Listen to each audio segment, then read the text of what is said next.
الشيطان الرجيم بسم الله الرحمن الرحيم عبس وتولى أن جاءه الأعمى وما يدريك لعله يزكى أو يذكر فتنفعه الذكرى أما من استغنى فأنت له تصدى وما عليك ألا يزكى وأما من جاءك يسعى وهو يخشى فأنت عنه تلهى كلا إنها تذكرة فمن شاء ذكره في صحف مكرمة مرفوعة مطهرة بأيدي سفرة كرام بررة قتل الإنسان ما أكفره من أي شيء خلقه من نطفة خلقه فقدره ثم السبيل يسره ثم أماته فأقبره ثم إذا شاء أنشره۔ یہ سورہ عبس کی ہم نے 20 آیتیں آپ کے سامنے پڑھی ہیں، جبکہ سورہ عبس کے اندر کل 42 آیتیں ہیں۔ انشاءاللہ 20 آیتیں اگلے بدھ میں پڑھی جائیں گی اور ان کا ترجمہ، ان کا مطلب بیان کیا جائے گا۔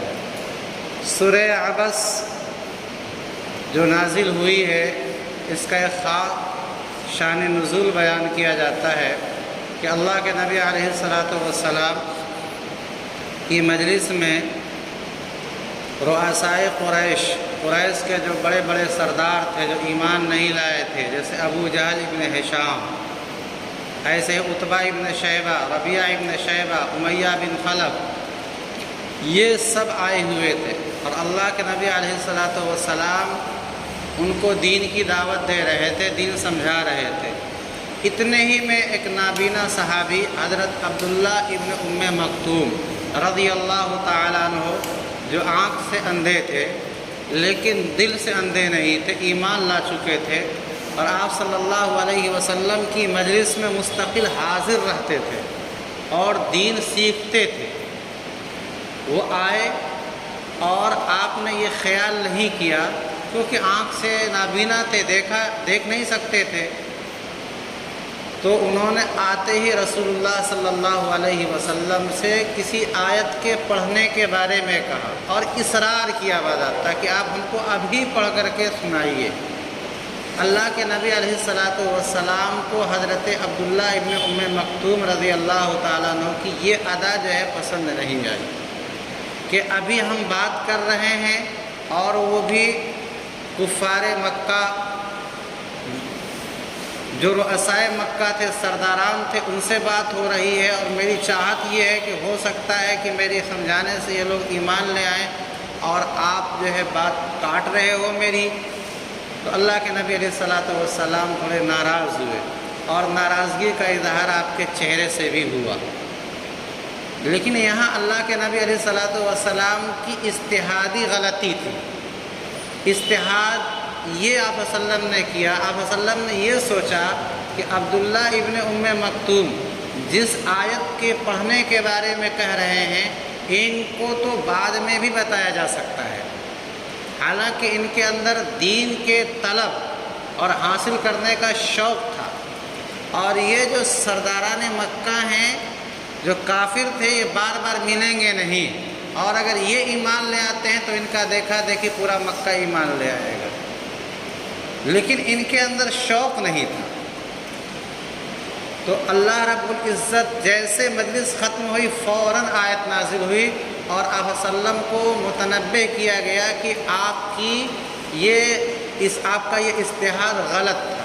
آپ نے یہ جو سوچا کہ عبداللہ ابن ام مکتوم کو بعد میں بتایا جا سکتا ہے، رؤسائے مکہ کو، سرداران مکہ کو ابھی بتا دیا جائے، یہ آپ کی غلطی ہے۔ کیوں؟ اس لیے کہ اگرچہ ان کا مرض بڑھا ہوا ہے سرداران مکہ کا کہ یہ کافر ہیں، لیکن آپ بتائیے کہ ایک آدمی بہت زیادہ سیریس حالت میں ہے لیکن اس کے اندر طلب ہی نہیں ہے، اور ایک آدمی جو ہے یعنی ایک آدمی مان کے چلیے نعوذ باللہ کینسر کی بیماری میں مبتلا ہے، اور ایک آدمی سردی زکام بخار کی بیماری میں مبتلا ہے، تو کینسر کی بیماری کا جو مریض ہے وہ خطرناک بیماری کا مریض ہے۔ یہ سرداران مکہ اسی طرح کی بیماری کفر کی بیماری میں تھے، اور سردی زکام بخار کی بیماری سمجھیے کہ عبداللہ ابن ام مکتوم رضی اللہ تعالیٰ عنہ کی تھی۔ تو آدمی پہلے علاج کرتا ہے کس کا؟ کینسر کی بیماری کے شخص، کہ یہ مر جائے گا اگر علاج نہیں کرے۔ لیکن جو آدمی کینسر کی بیماری میں مبتلا ہے خود اس کو شوق نہیں ہے کہ ہم جو ہے اپنا علاج کرائیں، ڈاکٹر تو تیار ہے علاج کرنے کے، لیکن جو بیمار ہے وہ اس کے اندر تڑپ ہی نہیں ہے۔ اور ایک آدمی جو بخار زدہ ہے اس کے اندر تڑپ ہے کہ ڈاکٹر صاحب ہمیں دیکھ لیں۔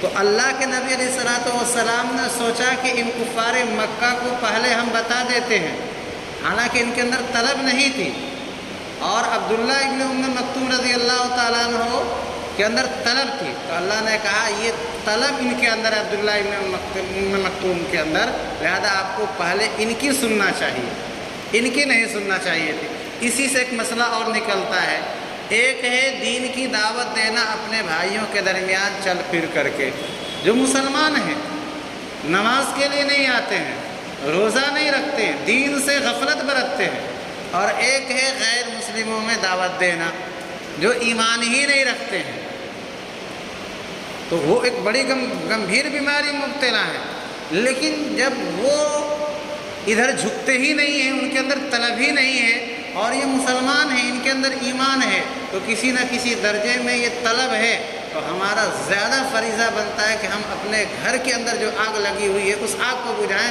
نہ کہ ادھر جائیں۔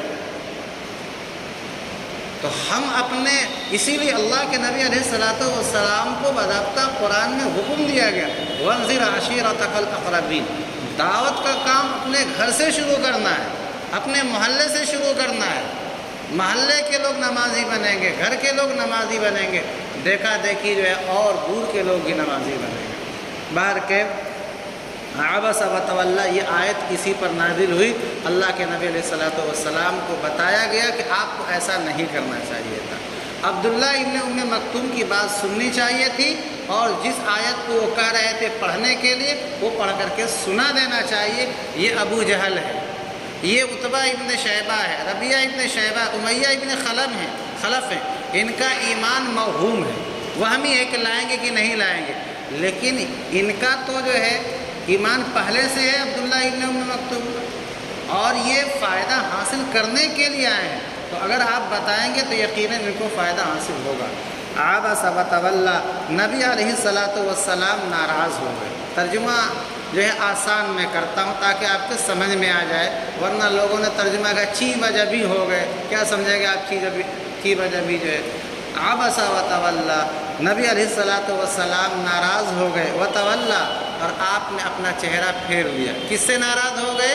کہ آپ سمجھا رہے تھے کافروں کو، اور اسی بیچ میں آ کر کے عبداللہ ابن ام مکتوم کہے کہ ہمیں آیت پڑھ کر کے سنا دیجیے، اور اصرار بھی کرنے لگے، تو نبی علیہ الصلوۃ والسلام اس پر ناراض ہو گئے۔ ان جاءہ الاعمی، اس لیے کہ آپ کے پاس ایک نابینا آیا تھا اور آ کر کے کہہ رہا تھا محمد ایک آیت پڑھ کر کے ہم کو سنا دیجیے، ہم کو آیت کی ضرورت ہے ہم کو، اور اصرار کر رہا تھا، بار بار ریپیٹ کر رہا تھا۔ اللہ تعالیٰ نے کہا وما یدریک لعلہ یزکی، پہلے اللہ تعالیٰ نے کہا وہ ناراض ہو گئے، انہوں نے اپنا چہرہ جو ہے پھیر لیا۔ اللہ تعالیٰ یہ بھی تو کہہ سکتا تھا کہ محمد آپ ناراض ہو گئے، محمد آپ نے اپنا چہرہ پھیر، لیکن یہ اللہ رب العزت اپنے نبی علیہ الصلوۃ والسلام کا اس آیت میں اعزاز اور اکرام کر رہا ہے کہ آپ نے ایک اجتہادی غلطی کری ہے، لیکن ہم آپ کو اس طرح سے مخاطب نہیں کریں گے کہ آپ نے کیا، آپ نے کیا۔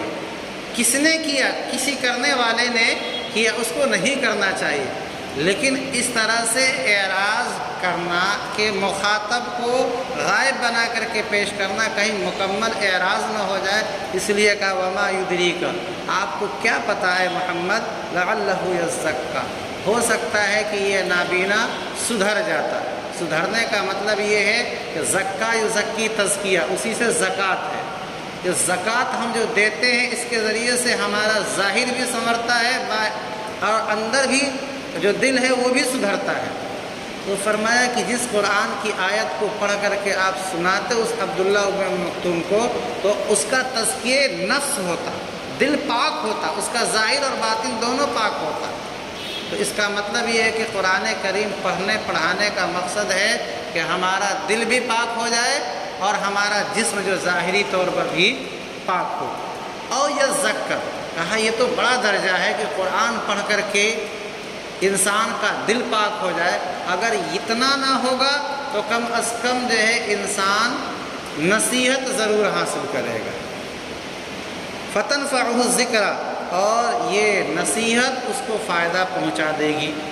تو آپ اگر آیت پڑھ کر کے سنا دیتے تو اس آیت کا فائدہ یہ ہوتا عبداللہ ابن ام مکتوم کا دل اور ظاہر دونوں پاک ہوتا، نہیں تو کم از کم یہ ہوتا کہ وہ آپ کی باتوں پر عمل کرتے، ظاہری طور پر نصیحت حاصل کرتے، اور نصیحت کرنی چاہیے۔ تو دو فائدوں میں سے ایک فائدہ ضرور ہوتا۔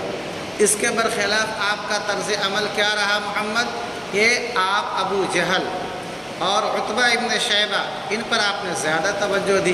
اما من استغنا، رہا وہ شخص جس نے جو ہے دین سے اعراض کیا کہ ابو جہل ایمان نہیں لایا، عتبہ بھی ایمان نہیں لایا، شیبہ بھی ایمان نہیں لایا، یہ لوگ دین سے اپنا چہرہ پھیر لیے، مانے نہیں۔ فأنت لہ تصدیٰ، تو آپ اس کے پیچھے پڑ گئے کہ آپ ایمان لے آؤ، اور عبداللہ ابن ام مکتوم کی بات آپ نہیں سن رہے ہیں۔ اما من استغنا، رہا وہ شخص جو دین سے بھاگ رہا ہے، فأنت لہ تصدیٰ، تو آپ اس کے پیچھے پڑے ہوئے ہیں۔ وما علیک الا یزکا، اگر مان کے چلیے کہ ابو جہل ایمان نہیں لایا تو اس سے آپ سے اللہ تعالیٰ اس کے بارے میں پوچھ گچھ نہیں کریں گے۔ وما علیک الا یزکا، آپ پر لازم نہیں ہے کہ وہ سدھر جائے، سدھارنا اللہ کا کام ہے، آپ کا کام ہے صرف بات کو بتا دینا، پہنچا دینا، سدھارنا یہ اللہ کا کام ہے۔ وما علیک الا یزکا، آپ سے پوچھ نہیں ہوگی کہ وہ کیوں نہیں سدھرا۔ باپ بیٹا جو ہے غلط راستے پر چل پڑتا ہے، باپ کوشش کرتا ہے کہ بیٹا سدھر جائے، بیٹا نہیں سدھرا تو اب باپ نے اپنی ذمہ داری تو پوری کر دی نا، اللہ تعالیٰ باپ سے پوچھ گچھ نہیں کرے گا، لیکن باپ کبھی کچھ کہتا ہی نہیں، نماز پڑھے نہ پڑھے، تلاوت کرے نہ کرے، روزہ رکھے نہ رکھے تو تب تو پوچھ ہوگی، لیکن باپ سمجھا کر کے تھک گیا، پھر بھی وہ نہیں سدھر رہا ہے تو باپ کی کوئی پوچھ نہیں ہوگی۔ تو محمد تو نبی تھے نا صلی اللہ علیہ وسلم، اور پوری امت کے باپ تھے، ان کے بھی باپ لگیں گے، ابو جہل کے بھی، لیکن یہ نہیں مانے تو نبی سے کوئی سوال نہیں ہوگا۔ وما علیک الا یزکا، آپ پر لازم نہیں ہے، آپ سے باز پرس نہیں ہوگا کہ وہ کیوں نہیں سدھرا۔ وَأَمَّا مَنْ جَاءَكَ يَسْعَىٰ، رہا وہ شخص جو آپ کے پاس دوڑتے ہوئے آتا ہے، طلب لے کر کے آتا ہے، جیسے عبداللہ ابن ام مکتوم جیسے لوگ، وَهُوَ يَخْشَىٰ، اور اس کے دل میں اللہ کا ڈر ہے، فَأَنْتَ عَنْهُ تَلَخَّىٰ، تو آپ اس سے جو ہے بچتے ہیں، اعراض کرتے ہیں۔ آگے اللہ تعالیٰ نے کہا کہ یہ سورہ عبس اور اس طرح کی پوری صورتیں جو ہیں قرآن، انہا تذکرہ، یہ نصیحت کا ذریعہ ہے۔ فمن شاء ذکر، جو شخص بھی چاہے وہ قرآن کریم کو پڑھ کر کے نصیحت حاصل کر سکتا ہے، اس پر عمل کرنا چاہے تو عمل کر سکتا ہے۔ یہ قرآن کریم کہاں ہے؟ فی صحف، ایسے صحیفوں کے اندر ہے، یعنی لوح محفوظ جو عرش الہی کے نیچے ہے، جس کے اندر کسی بھی طرح سے خرد برد نہیں کیا جا سکتا ہے، وہ مکمل طریقے پر تبدیلی وغیرہ سے پاک ہے۔ فی صحف، یہ قرآن کریم کی صورتیں ایسے صحیفوں میں ہیں، مکرمتن، جو صحیفے بڑے ہی محترم ہیں، اس لیے کہ ان کی نگرانی کرنے والے کون ہیں؟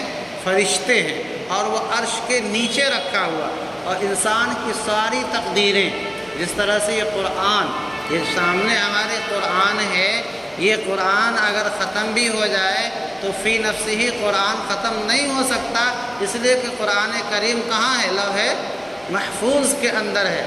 نحن نزلنا الذکر وإنا لہ لحافظون، اللہ تعالیٰ نے کہا کہ ہم نے قرآن کو ہم نے نازل کیا ہے اور ہم ہی اس کی حفاظت بھی کریں گے۔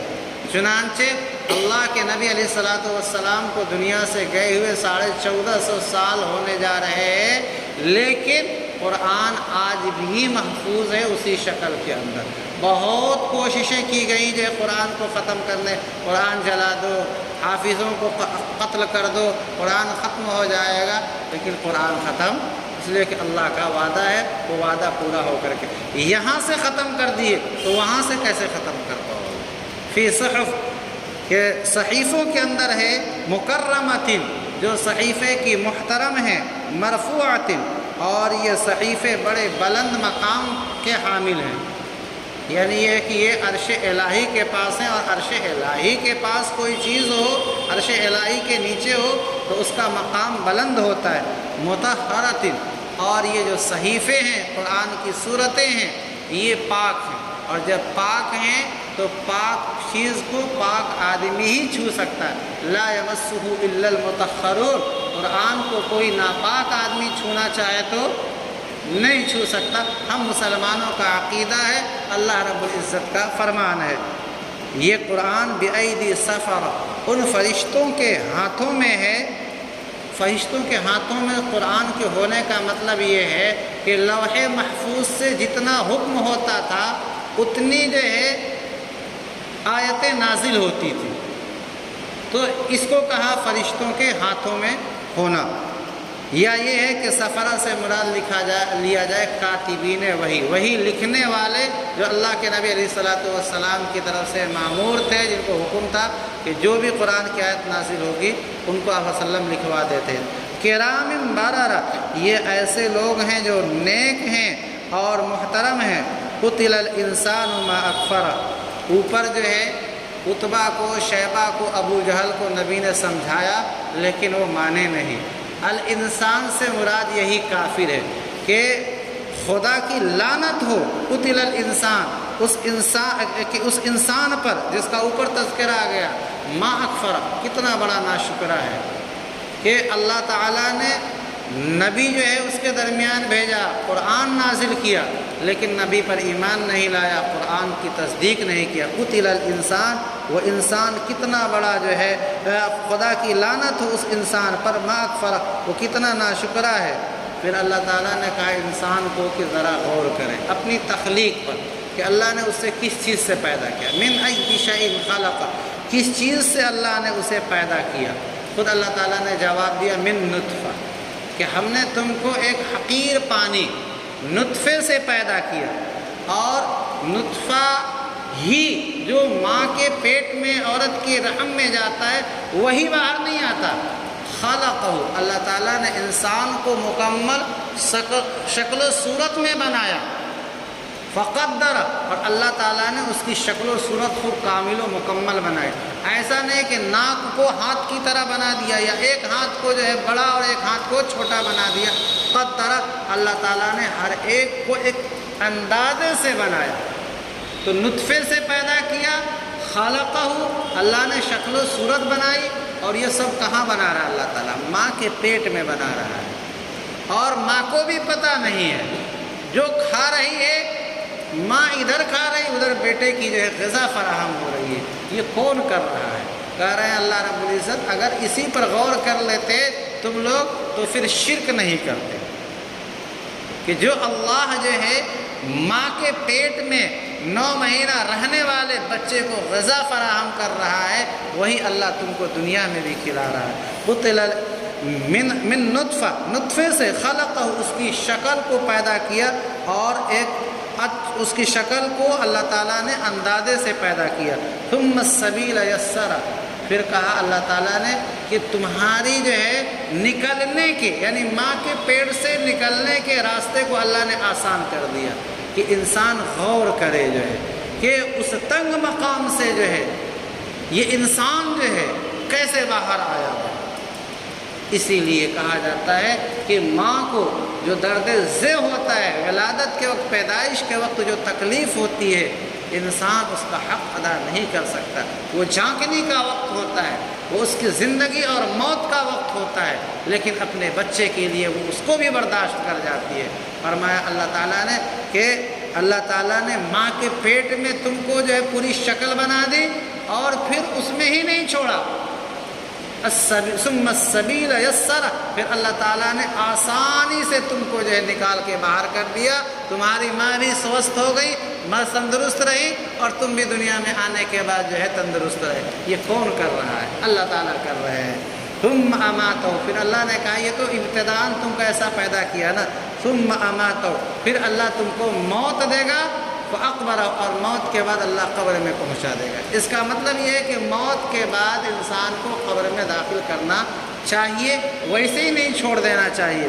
ثم اذا شاء انشرہ، پھر اللہ جب چاہے گا دوبارہ تم کو زندہ کر دے گا۔ اس پر بھی یقین نہیں تھا کفار مکہ کو، وہ کہتے تھے کہ ٹھیک ہے ہم پیدا تو ہو گئے ہیں اور مریں گے بھی، اتنا یقین ہے، لیکن دوبارہ ہم زندہ نہیں ہونے کے، کیونکہ ہمارے دادا پردادا مرے ہوئے، ان کا ایک زمانہ ہو گیا، زندہ نہیں ہوئے، تو ہم مریں گے تو ہم کہاں سے زندہ ہوں گے؟ اللہ نے کہا کہ نہیں، مرو گے بھی، ثم اذا شاء انشرہ، پھر اللہ جب چاہے گا دوبارہ زندہ کر دے گا۔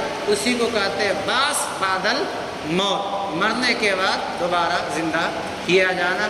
یہ قرآن کریم کی صورتیں اس لیے پڑھی جاتی ہیں، ان کا ترجمہ کیا جاتا ہے تاکہ ہم ان کے اوپر عمل کریں، اللہ کے ساتھ کسی کو جو ہے ہم اس کی ذات میں یا صفات میں شریک نہ ٹھہرائیں، بلکہ ہم اپنی حاجت اللہ سے کہیں، وہی ہمارا مشکل کشا ہے، وہی ہماری ساری حاجتوں کو پوری کرنے والا ہے۔ دعا فرما دیں۔ الحمد لله رب العالمين، والصلاة والسلام على سيد الأنبياء والمرسلين۔ ربنا ظلمنا أنفسنا وإن لم تغفر لنا وترحمنا لنكونن من الخاسرين۔ رب اجعلني مقيم الصلاة ومن ذريتي، ربنا تقبل دعاء۔ ربنا اغفر لي ولوالدي وللمؤمنين يوم يقوم الحساب۔ ربنا لا تؤاخذنا إن نسينا أو أخطأنا، ربنا ولا تحمل علينا إثرا كما حملته على الذين من قبلنا، ربنا ولا تحملنا ما لا طاقة لنا به، واعف عنا واغفر لنا وارحمنا أنت مولانا فانصرنا على القوم الكافرين۔ اللهم إنا نسألك من خير ما سألك منه نبيك محمد صلى الله عليه وسلم، ونعوذ بك من شر ما استعاذ منه نبيك محمد صلى الله عليه وسلم۔ اے اللہ ہم سب کے گناہوں کو معاف فرما دیجئے، یا اللہ ہم سب کے خطاؤں کو درگزر فرما دیجئے، اے اللہ آپ ہمارے ان گناہوں کو بھی معاف فرما دیجئے جو ہم نے رات کے اندھیرے میں کیے ہیں، یا اللہ آپ ہمارے ان گناہوں کو بھی بخش دیجئے جو ہم نے دن کے اجالے میں کیے ہیں۔ یا اللہ یقیناً ہم گناہ گار ہیں، خطا کار ہیں، لائق سزاوار ہیں، یا اللہ تیری رحمت کے امیدوار ہیں، یا اللہ اپنا رحم و کرم ہم پر نازل فرما، یا اللہ آپ رحیم ہیں، رحم فرما دیجئے، یا اللہ آپ کریم ہیں، کرم فرما دیجئے، یا اللہ آپ غفار ہیں، مغفرت فرما دیجئے، یا اللہ آپ ستار ہیں، یا اللہ آپ پردہ ڈال دیجئے۔ اے ہمارے پروردگار ہم سب کے گناہوں کو محض اپنے فضل و کرم سے معاف فرما دیجئے، یا اللہ جو قرآن کریم کی مجلس میں ہم شرکت کرتے ہیں، یا اللہ اس کو ہمارے لیے ذخیر آخرت بنا دیجئے، یا اللہ ذخیر آخرت بنا دیجئے، یا اللہ ذریعہ نجات بنا دیجئے، یا اللہ قرآن کریم سننے کو ہماری قبر کے اندر شفاعت کا ذریعہ بنا دیجئے، نجات کا ذریعہ بنا دیجئے، انسیت کا ذریعہ بنا دیجئے۔ اے ہمارے پروردگار ہم میں سے جو لوگ بیمار ہیں، یا اللہ ان کو شفا عطا فرما دیجئے، یا اللہ یا ان کے گھر رشتہ دار متعلقین میں سے جو بیمار ہے، یا اللہ ان کو شفا عطا فرما دیجئے۔ اے ہمارے پروردگار ہم میں سے جس کی جو بھی جائز تمنا ہو، یا اللہ آپ بہتر جانتے ہیں، یا اللہ آپ کو ہی ساری جو ہے ضرورتوں کی تکمیل کرنی ہے، یا اللہ سب کی ضرورتوں کو پورا فرما دیجئے۔ اے ہمارے پروردگار ہمارے گھروں کا ماحول دینی بنا دیجئے، یا اللہ ہماری عورتوں کو ہماری بچیوں کو دیندار بنا دیجئے، یا اللہ ہمارے بچوں کو بھی دیندار بنا دیجئے۔ اے ہمارے پروردگار ہمارے مسجدوں کی حفاظت فرما دیجئے۔ اے ہمارے پروردگار ہمارے مدرسوں کی حفاظت فرما دیجئے۔ اے ہمارے پروردگار ہمارے خانقاہوں کی حفاظت فرما دیجئے۔ یا اللہ پوری امت مسلمہ کی حفاظت فرما دیجئے۔ یا اللہ پوری دنیا میں مسلمان جہاں جہاں بھی پریشان حال ہیں، یا اللہ سب کی پریشانیوں کو دور فرما دیجئے۔ یا اللہ خصوصاً ہماری ماں بہن بیٹیوں کی عزت کی حفاظت فرما دیجئے۔ یا اللہ غیروں کی نظر ہماری ماں بہن بیٹیوں کی طرف لگی ہوئی ہیں، یا اللہ ہمارا دین سے رشتہ مضبوط فرما دیجئے۔ ہماری بچیوں کے اندر پردے کا اہتمام فرما دیجئے۔ یا اللہ دینی تعلیم کو عام فرما دیجئے۔ یا اللہ جو کچھ ہم نے مانگا آپ وہ بھی عطا فرما دیجئے، جو کچھ مانگنے سے رہ گئی یا اللہ آپ اسے بھی عطا فرما دیجئے۔ صلی اللہ تعالی علی خیر خلقہ محمد و آلہ و صحبہ اجمعین۔